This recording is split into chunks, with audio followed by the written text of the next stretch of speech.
Við förum þá yfir helstu atriði fréttanna hjá okkur. Þýski kardinálinn Joseph Ratzinger var kjörinn páfi síðdegis í dag.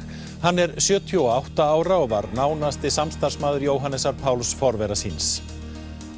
Stærsti hluthafi Íslandsbanka segir að bankinn hafi staðið óeðlilega að sölu meirihluta hlutafjár í Sjóvá. Næst stærsti hluthafi bankans hyggst kaupa bréfin. Háskólaráð Háskólans í Reykjavík valdi Vatnsmýrina sem framtíðarsvæði. Svæðið 20 hektarar og nær inn fyrir girðingu Reykjavíkurflugvallar. Lögreglumenn fylgja flugfarþegum sem hætt við að hafi fram í ólæti borð í íslenskum flugvélum allt að 5 sinnum í mánuði.